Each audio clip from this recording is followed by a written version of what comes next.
ছোটবেলা থেকে ছেলের এই অভ্যেসটা এখনও রয়ে গেছে, বন্ধুদের সাথে টিফিন শেয়ার করে খাওয়া। আর সেদিনও সেই একই কাজই হয়েছে, বন্ধুদের সাথে টিফিন শেয়ার করে খেয়েছে। আর বন্ধুরা তো টিফিন খেয়েই বলল, আরে বাহ, এটা তো আন্টি একদম দোকানের মতো বানিয়েছে। আন্টিকে বলবি এরপরে আরেক দিন বেশি করে বানিয়ে দিতে, আমাদের জন্যও যেন বানিয়ে দেয়। আর ব্যাস, ছেলের আবদার, মাম্মা আমাকে কিন্তু সেম টিফিন নেক্সট দিন বানিয়ে দিতে হবে।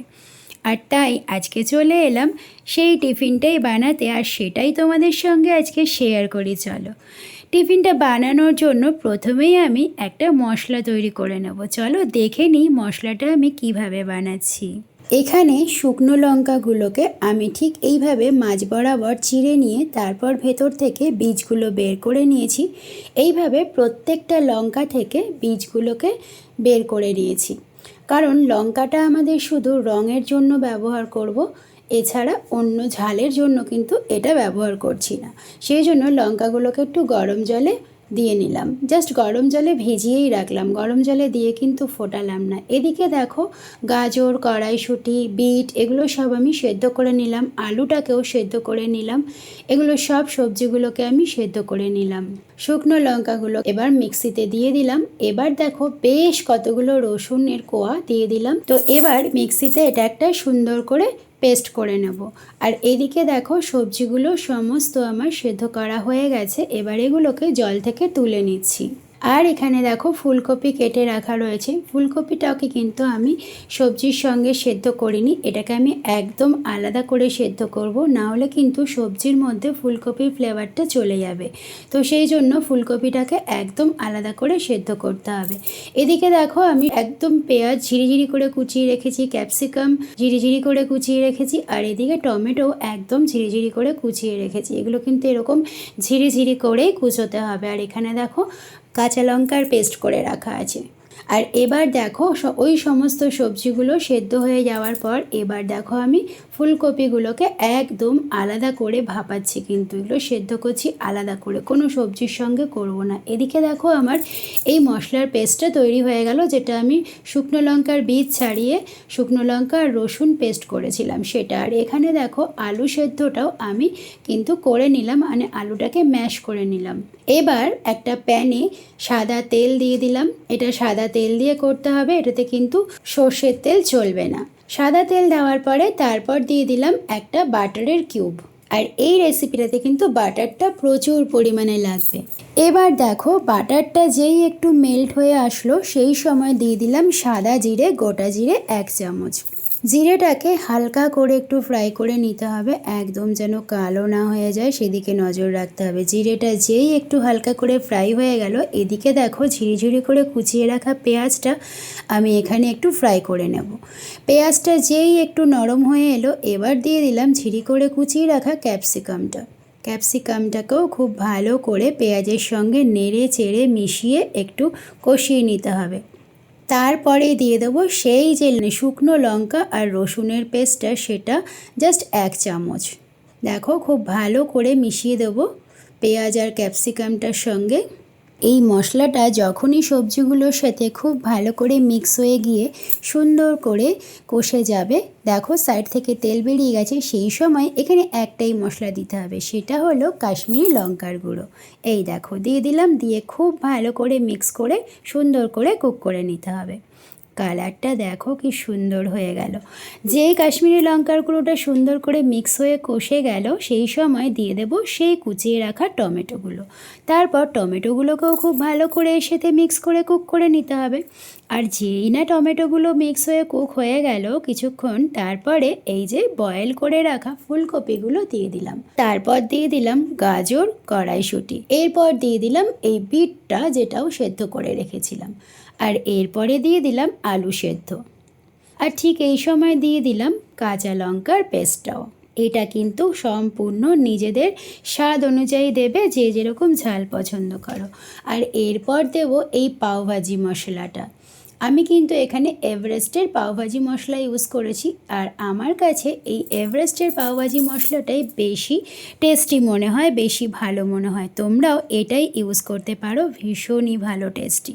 তো চলো এবার সমস্ত রকম উপকরণগুলোকে ভালো করে মিক্স করতে হবে।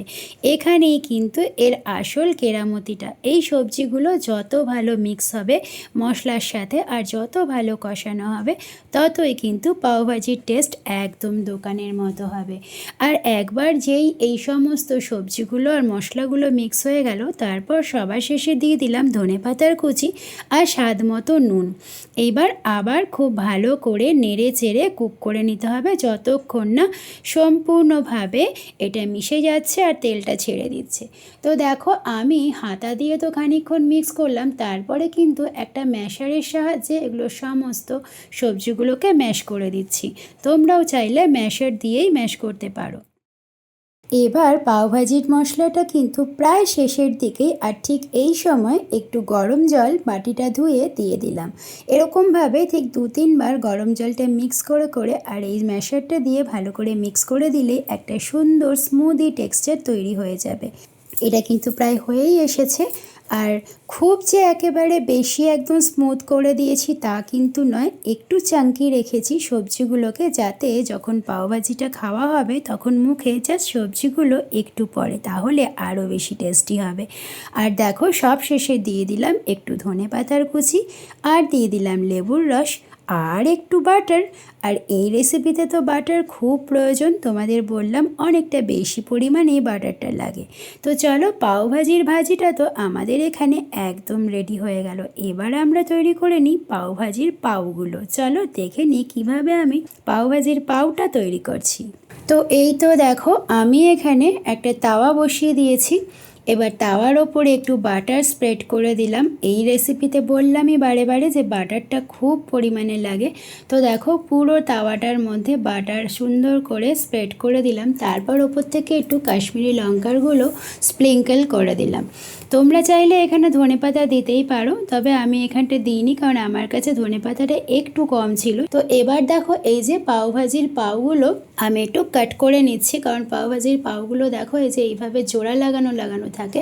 তো এগুলোকে একটুখানি সিঙ্গেল পিস করে করে কাট করে নিতে হয়, আর কাট করার পরে তারপর আবার সেটাকে মধ্যেখান থেকেও দুটো পিস করে নিতে হয়। এই দেখো তারপরে এখানে তাওয়াটার মধ্যে সুন্দর করে মশলাগুলোর সাথে মিক্স করে করে এটাকে আমি এপিট ওপিট করে সুন্দর করে ফ্রাই করে নেব। এই দেখো পাওভাজিগুলোকে এইভাবে আমি দুটো ফোল্ড করে করে কেটে নিচ্ছি। দুটো দিককেই কিন্তু সুন্দর করে ফ্রাই করতে হবে, তাহলেই টেস্টটা বেশি ভালো আসে, একদম দোকানের মতো আসে। এই ছোট্ট ছোট্ট টিপসগুলোকে মনে রেখে যদি তোমরা রেসিপিটা করো তাহলে কিন্তু ভীষণ ভালো টেস্ট হবে, একদম দোকানের মতন স্বাদ হবে। তো এই দেখো আমি একটা পাশ করে উল্টে দিচ্ছি এবার। আর একদম সব শেষে দেখো ওপর থেকে একটু বাটারটাও সুন্দর করে দিয়ে দিতে হবে, তাহলে পরে টেস্টটা কিন্তু বেশি ভালো হয়। এপিট ওপিট করে দুপাশেই দেখো বাটারটাকে সুন্দর করে দিয়ে দিলাম। এবার দেখো ওপর থেকে একটু ধনেপাতা স্প্রিঙ্কেল করে দিলাম। আমাদের পাওভাজির পাউগুলো কিন্তু একদম রেডি, আর ভাজি তো আমাদের আগেই রেডি হয়ে গেছে। এবার আমরা যেটা তৈরি করব সেটা হলো একটা গার্লিক চাটনি, যেটা কিন্তু মাস্ট এই পাওভাজির জন্য, আর যেটা এর স্বাদটাকে আরও দ্বিগুণ করে তোলে। আর সেই জন্য দেখো আরেকটা কড়াইতে সুন্দর করে গরম করে নিয়ে তাতে দিয়ে দিলাম সাদা তেল বা সানফ্লাওয়ার অয়েল, আর তারপর দিয়ে দিলাম সেই যে পেস্টটা আমরা বানিয়ে রেখেছিলাম শুকনো লঙ্কা আর রসুন দিয়ে, সেই পেস্টটাকে ভালো করে তেলটার সঙ্গে মিক্স করে দিয়ে এবার দেখো মিক্সির বাটিটা ধুয়ে অল্প একটু জল দিয়ে দিলাম। এরপর দিয়ে দিলাম 1 চামচ কাঁচা লঙ্কার পেস্টটা।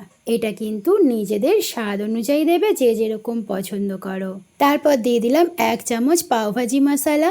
এরপর দিয়ে দিলাম আন্দাজ মতো বা পরিমাণ মতো বিট নুন, টেস্টটাকে সুন্দর করে ব্যালেন্স করার জন্য।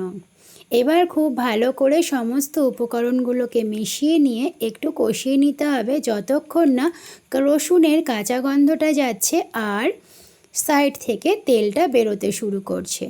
তো দেখো ভালো করে চাটনিটা কষিয়ে নেওয়ার পর এবার কিন্তু আমাদের পাওভাজির এই গার্লিক চাটনি একদম রেডি। এবার আমরা এটা একটা বোলে তুলে নিলাম। এবার আমাদের পালা হলো সার্ভ করার। তো দেখো ফার্স্টে আমি ভাজিটা সার্ভ করে দিচ্ছি। আর ভাজিটা কত সুন্দর দেখতে হয়েছে, দেখো কালারটা একদম সুন্দর রেড কালার হয়েছে যেমন দোকানে হয়। আর ভীষণ সুন্দর একটা স্মেল আসছে যে সে কি আর বলবো। তো দেখো ভাজিটা একদম রেডি হয়ে গেল সার্ভ করা। দিয়ে দিলাম পাওগুলোকে কিন্তু ডাবল ডাবল করেই দিতে হবে। ভাজার সময় আলাদা আলাদা করে এপাশ ওপাশ উল্টে ভাজতে হবে, কিন্তু সার্ভ করার সময় ডাবল করেই দিতে হবে। তো এবার আমাদের এই পাওভাজি রেসিপিটাকে গার্নিশিং করে নেওয়ার পালা। দেখো আমি প্রথমে একটু ধনেপাতা আর তারপর একটু পেঁয়াজ কুচি দিয়ে সুন্দর করে গার্নিশিং করে দিলাম। এরপর দিয়ে দেবো একটা বাটারের কিউব, এটা কিন্তু মাস্ট দিতেই হবে। তারপর দিয়ে দিলাম একটু লেমন জুস, সুন্দর করে স্প্রিঙ্কেল করে দিতে হবে পুরো ভাজিটার মধ্যে। আর এপাশে দেখো আমি একটু পেঁয়াজ কুচি আর একটু লেবুর স্লাইস দিয়ে সুন্দর করে ডেকোরেট করে দিয়েছি। আর এরপর পাশে দেখো দিয়ে দিলাম আমাদের সেই একদম সব শেষে বানানো গার্লিক চাটনিটা। তো দারুণ দেখতে লাগছে না? আর তোমরাও সবাই কিন্তু অবশ্যই বাড়িতে বানিয়ে টেস্ট করে আমাকে কমেন্টে জানিও কেমন লাগলো। তো তৈরি হয়ে গেল আমাদের আজকের রেসিপি পাওভাজি উইথ গার্লিক চাটনি। কেমন লাগলো অবশ্যই জানিও। আশা করি তোমাদের সকলের এই রেসিপিটা খুবই ভালো লাগবে। আর যদি ভিডিওটা ভালো লাগে আর রেসিপিটা ভালো লাগে তাহলে কিন্তু বন্ধুদের সাথে আর রিলেটিভদের সাথে আমার এই ভিডিওটা শেয়ার করতে একদম ভুলে যেও না। আর আমাকে কিন্তু অবশ্যই কমেন্ট করে জানিও কেমন লাগলো তোমাদের। তো আজকের মতো ভিডিওটা এখানেই শেষ করছি। দেখা হবে পরের এপিসোডে নতুন একটা রেসিপির সাথে। ততক্ষণ পর্যন্ত সবাই খুব ভালো থেকো। Thank you for watching and bye by.